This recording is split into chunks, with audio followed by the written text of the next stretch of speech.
And then we'll use Blade Wing to try and keep it alive, so do it again. Never had this much action with the pump effect on Blade Wing before. Keeping our stuff alive. Love it. Today on Commander Replay, we make some questionable decisions with Red-Black Dragon Reanimator as we check out Rivaz of the Claw, next on Commander Replay. Hey guys, there's two great ways to support the channel. All links are in the description below.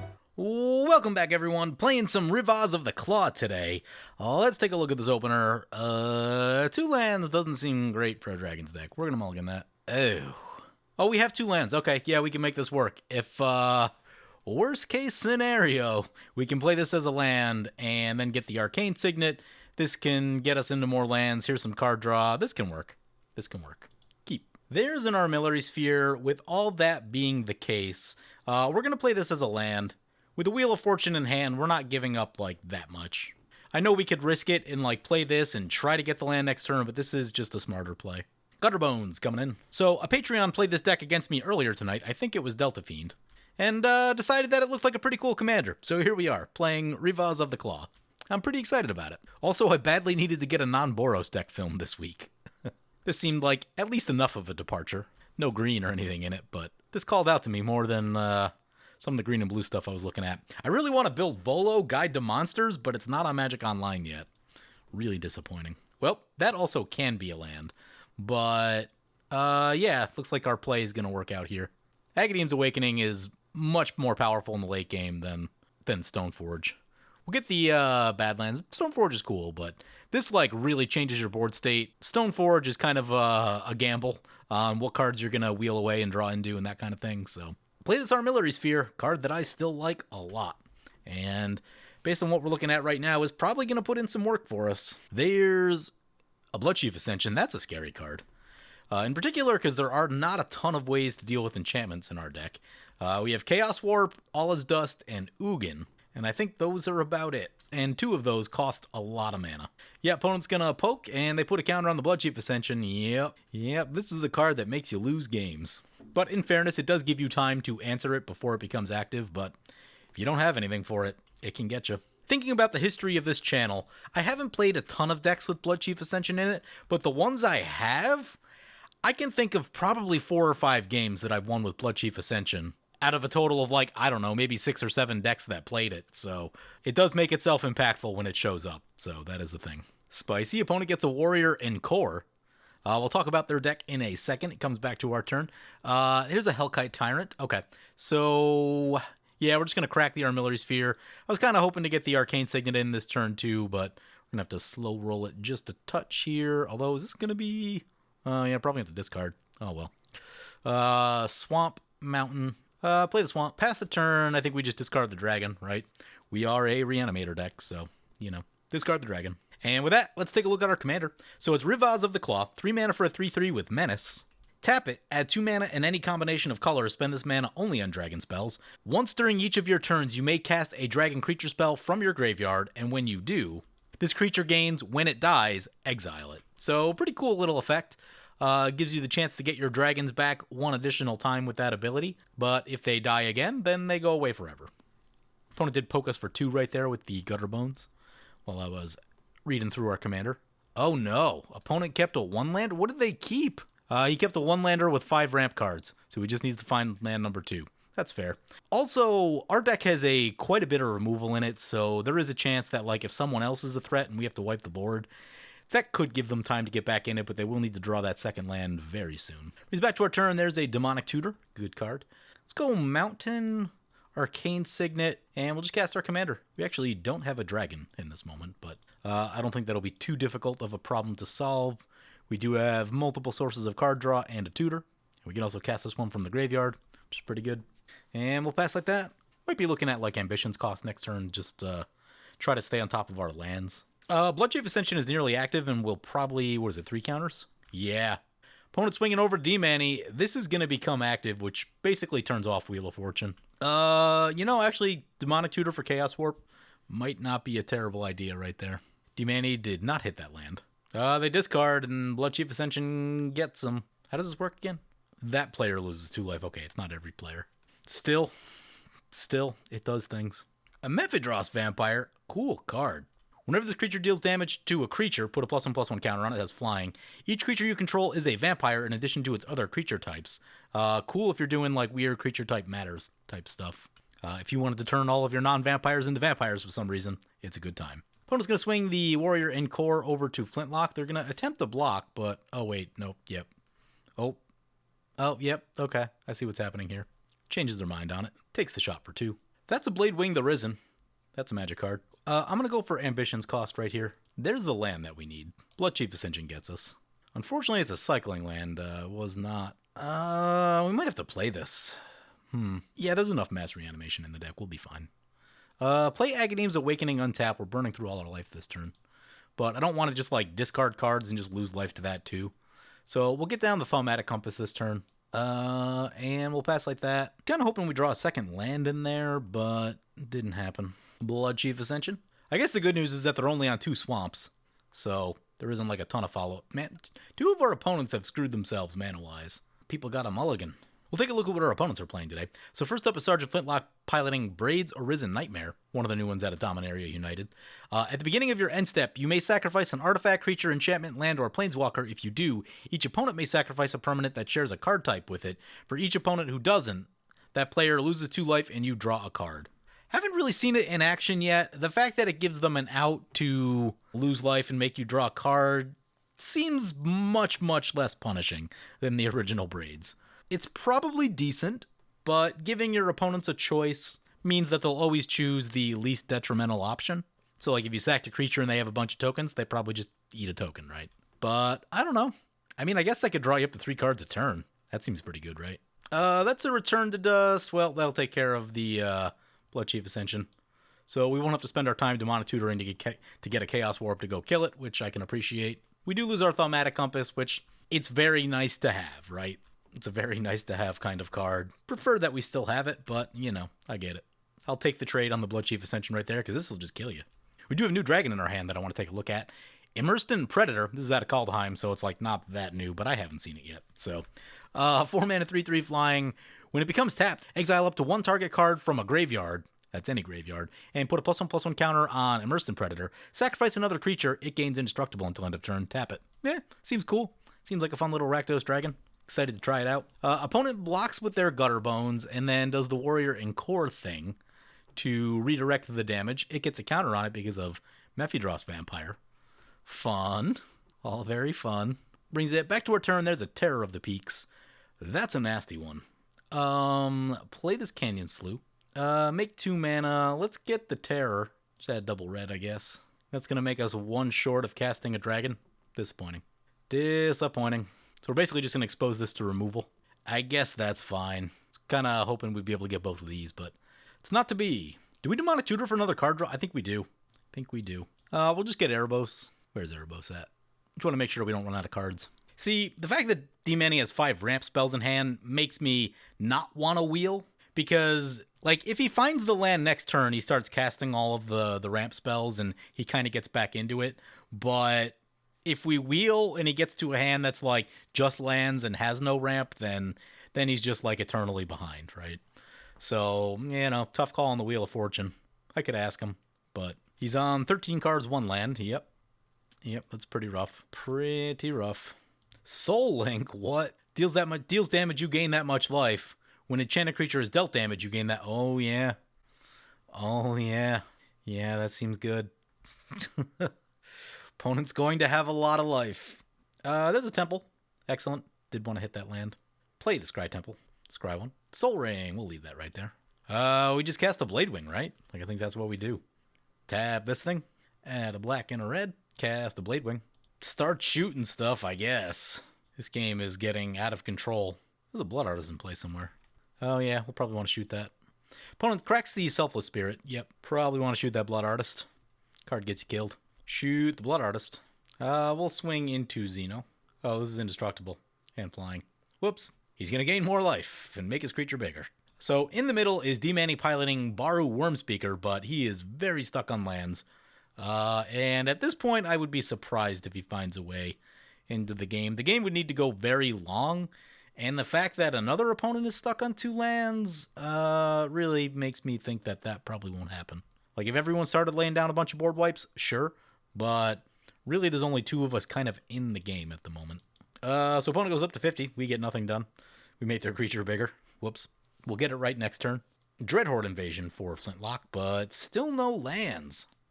Still no land. I mean, we're just going to cast the wheel on our next turn. Giving up 2 board wipes by doing it, which I'm not thrilled about, but there's a few more in the deck. Try to get the Erebos out of our hand. Creature I'm not too worried about. We can get it one way or the other. That's a Kazarov. Yeah, Kazarov's pretty good.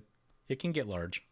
Warrior Encore coming our way. We'll just take. I think things get worse for us if we block. Yeah, because if block, it gets bigger. They redirect the damage. This gets wild. That's an easy just take the damage call. That's the Soul Ring. Excellent. Play the Soul Ring. Play Erebos. And we're going to try to help our opponents out here by casting this Wheel of Fortune. Hey, everybody gets wheeled. What's opponent sitting on? Kakusho, Grave Titan, Ebon Death, Murderous Rider, Damnation, Grim Harry Specs, Cryptghast.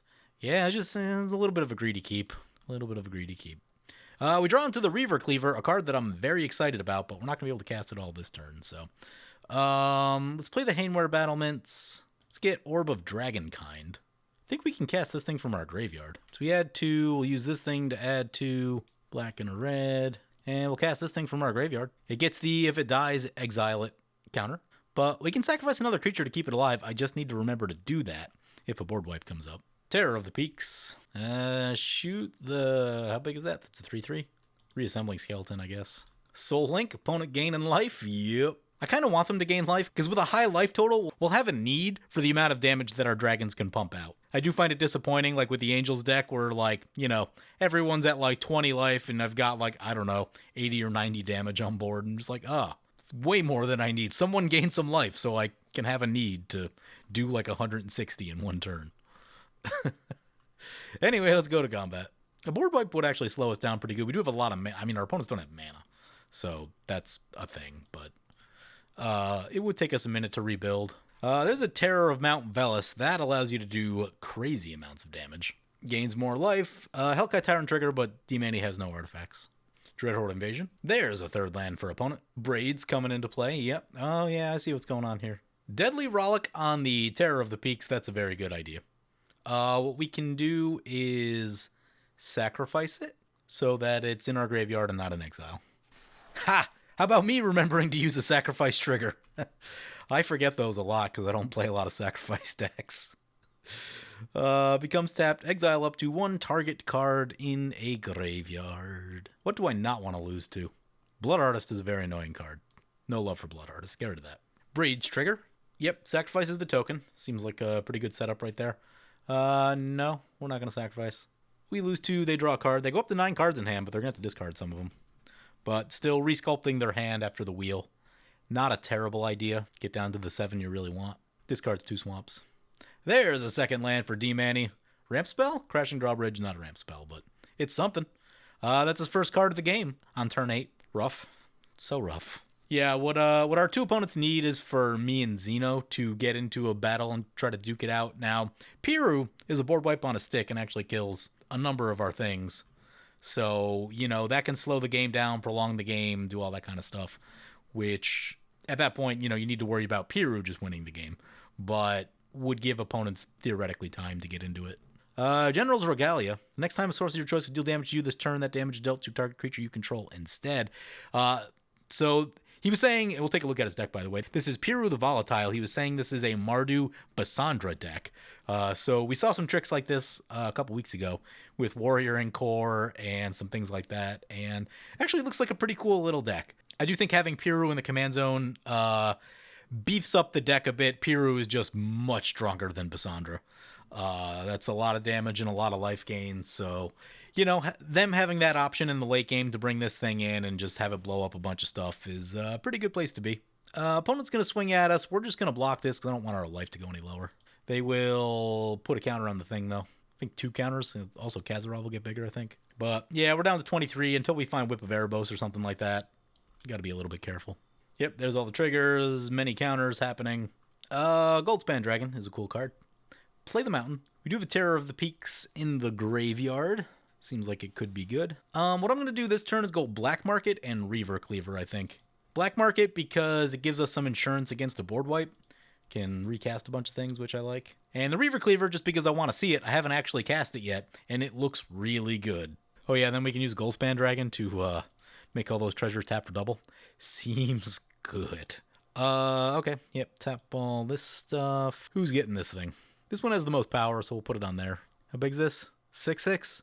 With open mana? Yeah, that seems bad. Yeah, nothing good really happens by attacking into Xeno right now, so I guess we keep going at everyone else. I'm gonna leave a couple back just because these things are starting to get kind of bigger. We'll send the 4/4 in. Exile. Really don't want that Selfless Spirit coming back. If they go like Sun Titan, Selfless Spirit, that's a super annoying line of play. Sean's got me with that a bunch of times. We'll take that off the board. Demon is gonna block with the Crashing Drawbridge. It's only 5 damage. Huh. I mean, I know he's at 26, but at this point he's just like needs permanence in play. Maybe he's just playing the like someone else has to wipe the board game. Yeah, I mean, I guess if Piru's coming down, then Piru will just eat that eventually, but... Oh, yeah, that does put counters on black market, though. That is a thing. We make 7 treasures. Counter on black market. I think we just pass like that. We'll sit till next turn. Onus is on our opponents right now to play a board wipe or something. Although, yeah, we still do need to be careful with this. Dreadhorde Invasion. Land number 4 for opponent. Viper's Kiss. Creature gets -1/-1, and its activate abilities can't be activated. Spicy. Spicy. Yeah, it means that we can't make it indestructible for a board wipe, so that's the thing. Callous Blood Mage enters the battlefield. Probably drawing a card, maybe, or exiling a card from a graveyard seems good. Make sure we don't get Terror of the Peaks back. Exile oh, no, it's the entire graveyard. Yeah, that seems like a great idea. Terror of the Peaks going away. That's fine. Terror of the Peaks is such a nasty card. Like, it's a card that I generally feel bad playing, especially on the channel where decks are not crazy, crazy strong. In a very strong setting, sure, but it's a card that just, like, dominates the game. It's almost like Grave Pact in the sense that, like, oh, no one can have creatures now, is kind of what it says. Maybe not, like, quite as busted as Grave Pact. It is a creature. It can be shot much easier than Grave Pact, but has that same kind of effect. We're like, oh, now no one can have this card type in play. Opponent is going to sacrifice... What'd they sacrifice? Another creature. No, we'll pay the life. Oh, you know what? Erebos should be shutting off all the life gain from opponent. That's good. I mean, I was excited about them having a lot of life so we could try to blast them for like 100, but there's a 3rd land for D-Manny. Cultivate would be a good place for him. Elemental Bond, some card draw. Opponent's going to Kazarov our Hellkite Tyrant. What does this do? Deals 2 damage to it, puts a counter on... Yeah, I think it gets a bunch of counters now. Okay, yeah, it's starting to get large. That's why we left blockers up. Strip mine. I feel like opponent should be trying to get Piru in play, although because I mean, someone's got to blow up our board, right? That's what's got to happen. We getting attacked. 4/4 coming our way. Throwing Bladewing. I think we're throwing Bladewing under the bus. Can we pump up Bladewing? We can. Ha ha ha. Nice. Forgot about Team Fire Breathing on Bladewing. Always forget about that. Easy to forget that there's Team Dragon Fire Breathing on Bladewing. So how big is this? This is 4/4. We'll pump Bladewing up 1. Damage happens. Xeno stuff getting bigger. Yep.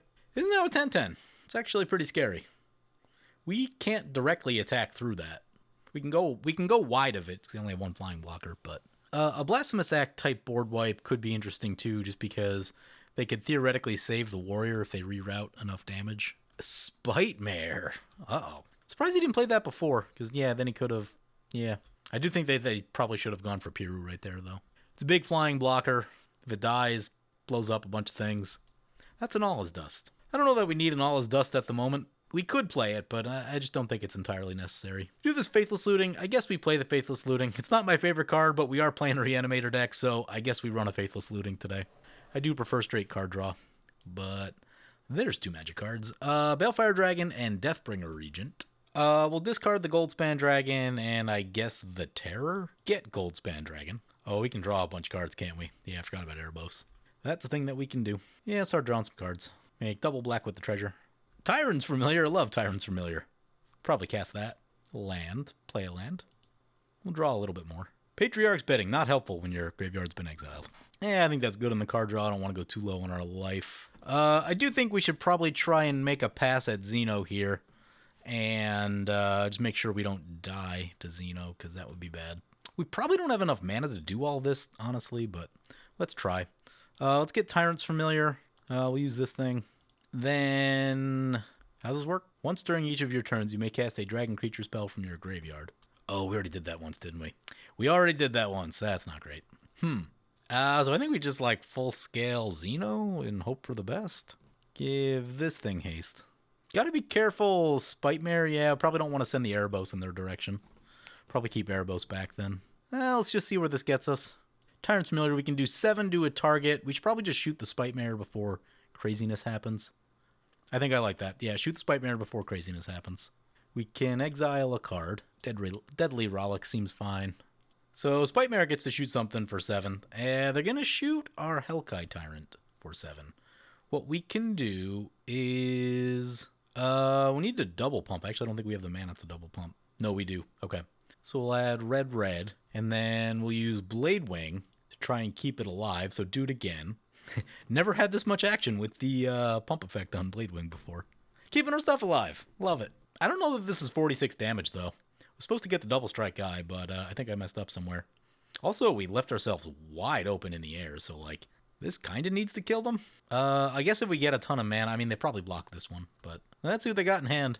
Oh, General's Regalia. Okay, they're going to prevent 1. Oh, that is flying also. I'm going to block the Balefire Dragon because, of course. They're going to block the Tyrant's Familiar. Yeah, that's not a bad idea. No, trying to figure it out. Yeah, they go Tyrant's Familiar and Balefire Dragon as the blocks. Kazarov will trigger. Things continue to get bigger. We don't have a flying blocker, so that's like a thing we probably want to work on. I think this is going to get through, though. And that will allow us to cast Deathbringer Regent. Except we pass through our turn, which is not what you want to do. Now opponent can just kill us. Yep. Why? What did he block this with? Why don't we get tokens? I'm confused. Oh, maybe they... Oh, they redirected that one. Okay. I see. Well, now we need opponents to wipe the board, because this is just going to kill us. Oversold Cemetery. Not the board wipe we're hoping on. Sacrifices a creature. We're going to sacrifice a creature. I think our life's getting low. Sacrifice Bladewing, so we can reanimate Bladewing and get 2. Assuming we live, which I don't think is going to happen, but... Baru coming into play. Shaman and Core. Yep, here it comes. Hasn't pumped it yet. They just need to remember to do that, though. Well, they left us at 1. We're not dead yet. We do need to find some life gain, though. Do we have life loss effects on our upkeep? I'm not sure if we do. Opponents can activate X-Guard Armory. That's a card. That's a Pariah. Black Market. Lots of mana. Oh, this is interesting. Yeah, I guess we just do this now, then, since we have the Black Market mana. We'll lose haste on some stuff, but it'll be fine. Cast a Deathbringer Regent. Opponent morphs their thing. Good God, what?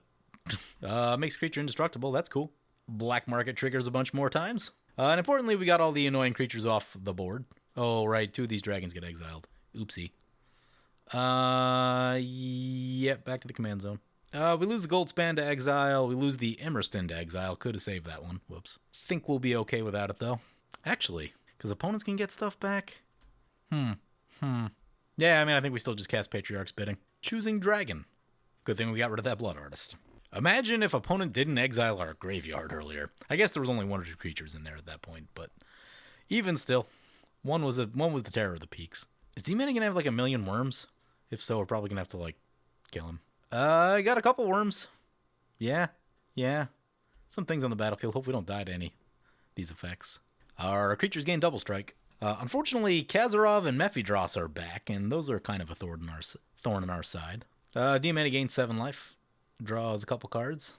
Let's equip the thingy to... Ooh, we don't have our commander. Oh, we're 1 short. Not a dragon.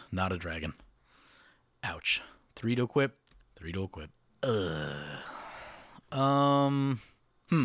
Well, we could search. Yeah, we could do... Yeah, maybe we crack this thing. There is an Ancient Copper Dragon. Oh, that makes more mana, doesn't it? Put that into our hand. I don't think we have enough to give that haste, though. Oh, well. Put this thing on here. It has double strike. Give the Balefire haste. We basically force a block if we go over there, so I guess probably need to kill D-Man stuff, though. Hexproof. That one has trample. Trample is scary. What about all these things? Oh, there's a Kakusho? Oh, that's not good. That kind of means we need opponent to die. Yeah, then they just sacrifice Kakusho and we all die. That's not ideal. I don't think we can kill them. We need to kill them on the first hit before the Kakusho trigger happens. How do we manage to do that? I think we kill D-Manny. I mean, we still just lose to Kakusho. Yeah, we've backed ourselves into a corner. There's not a lot we can do here. We need to gain life without Whip of Erebos or something. We're just kind of in trouble. I was kind of hoping to catch like the Haste Dragon or something. Then we can get some real stuff done. But we make a bunch of tokens and Kazarov gets bigger. Yeah, this will be a quick game, I think. We're not going to win it, but maybe we were better off without Patriarch's Bidding, honestly. Yeah, maybe the Patriarch's Bidding. It seemed like a cool play at the time, though. Haunting Voyage is probably where we want to be more than anything. D-Manny goes down. His stuff takes a bunch of damage on the way out. I guess we play this at Sushi. I guess we play the Faithless Looting also. Haven't done that. Chaos Warp would be our friend. Nope, not Chaos Warp. We don't need to cast those because we're probably just going to die. So that is what it is. Cryptghast. Oh, yeah, that'll get us killed. Jet Medallion. Cryptghast. Shadows of the Past. They can't activate it yet, but when they can, that's a problem for us. Assuming that we survive everything else that's already happening. Which we do not. What did we die to? I don't know what we died to. Oh, Extort. Yep, got us with the Extort. Okay. Yep, that happened. So the thing here is that, I played differently if our two opponents are actually in the game and didn't shoot themselves in the foot. I kind of I started slowing up and I played the friendly wheel to try to help them and stuff like that. And so it's a different game, right? If everyone's just kind of out there doing their thing and is reasonably into the game. So, but we got to look at the deck. We got to reanimate some dragons, and that's the name of the game. Could have made much better decisions, though. It's getting a little late. Already played a game tonight, so I don't know. A little tired. Decision-making was not on point. Basically just needed to leave a blocker for the Kazarov. That thing got us for so much damage. I think it was 15. It was 14, I think, right? About a third of your life. Yeah, if we block that, we're still in a reasonable spot and can probably win the game. Depends on how crazy the opponent goes right here, but I think next turn is the turn they probably go wild if they're not interacted with. But opponent has this Kazarov, and so they can kill Cryptghast. Kikusho is an annoying blocker. They'll have to deal with that. But this is huge, so I mean, they just they can shoot this and then just swing in, and they have to block with Kikusho. Kikusho goes down. And they can get it back, but it does take a lot of resources to do it. Yep, shoot the Cryptghast, because, of course. Did play Kazarov on the channel once a long time ago. Interesting commander, but at 7 mana, it is a little rough. At 7 mana and 4 to activate, that's a lot. That's a lot. You need to make a lot of mana.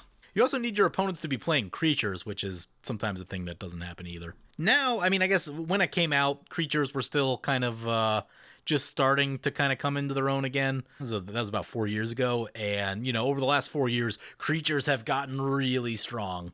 There are a lot of really good creatures. So now there's a lot of incentive to play creatures, where going back 4 or 5 years, plenty of people were playing blue spell slingery, counter all the stuff, bounce all the stuff type decks that just, some of them don't play a lot of creatures. And tend to see less and less of that now.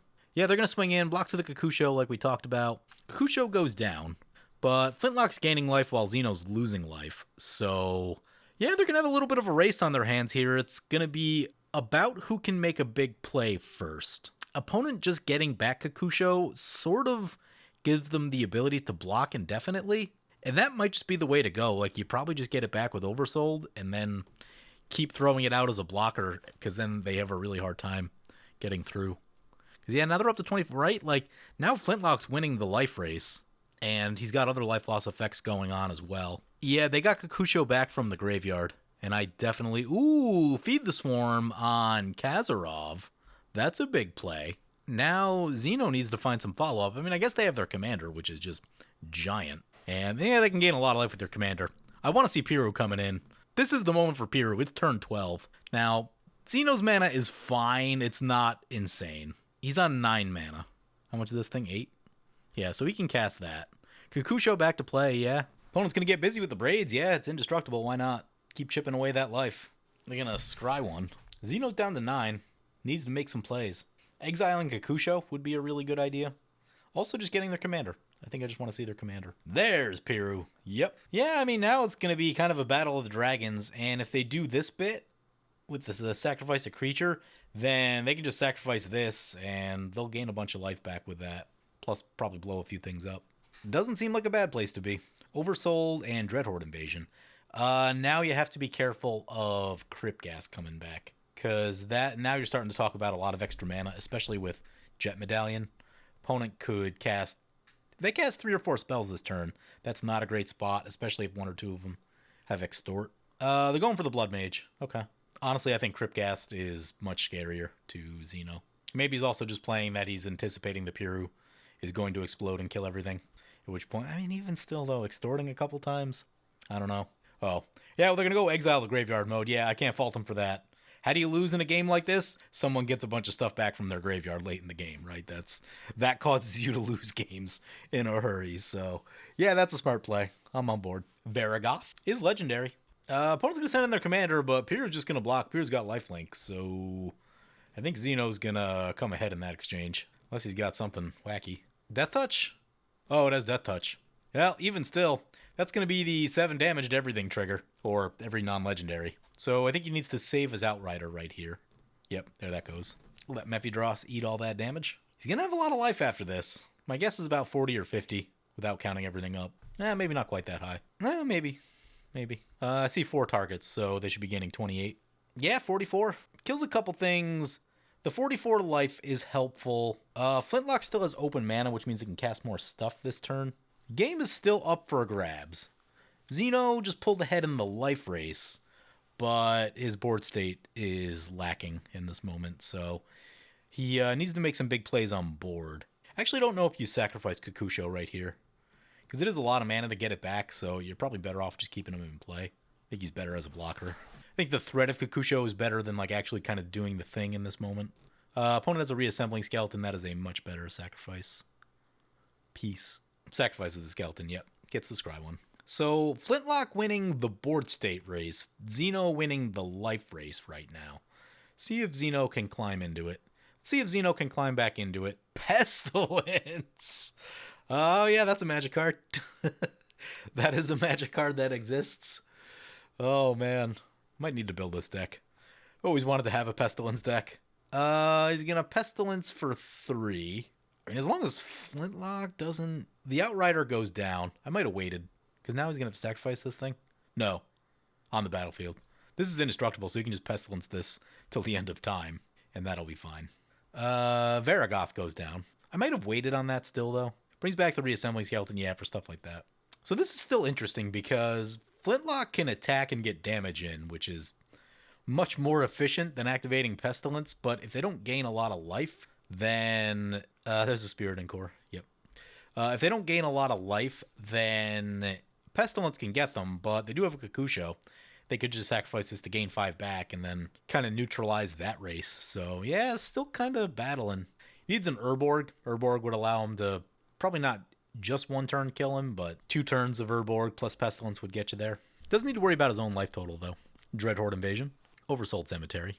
Golden Guardian coming in, along with the Cryptgas coming back. Yeah, that Cryptgas is something they should be scared about. Although, I mean, I guess Cryptgas gets cleared up by the Pestilence, but still, they have enough mana now where they can just get value with it before it dies.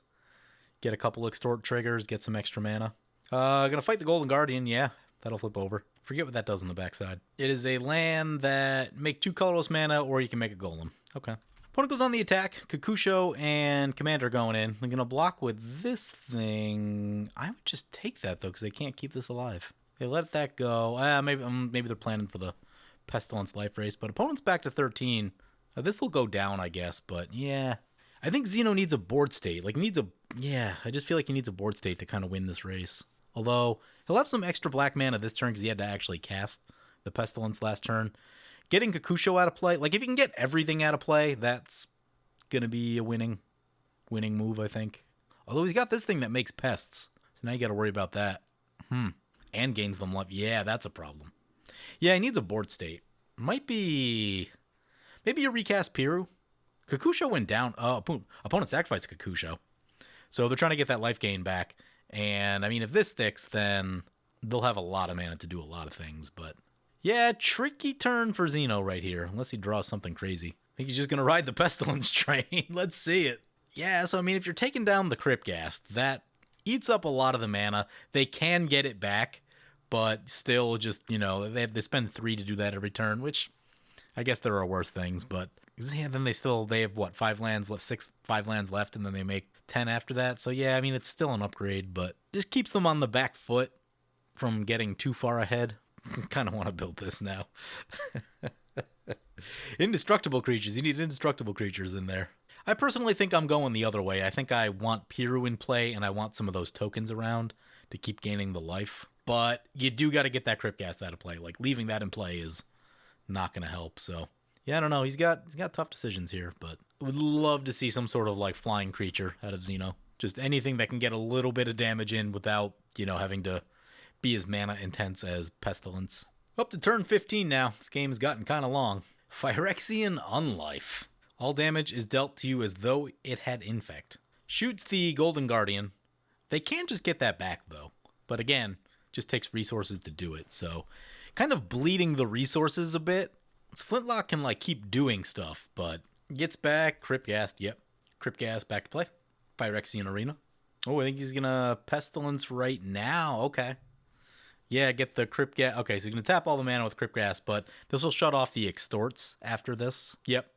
Okay, still 10 mana can do things. A bunch of triggers go off. Open the Graves. Yeah, that seems good.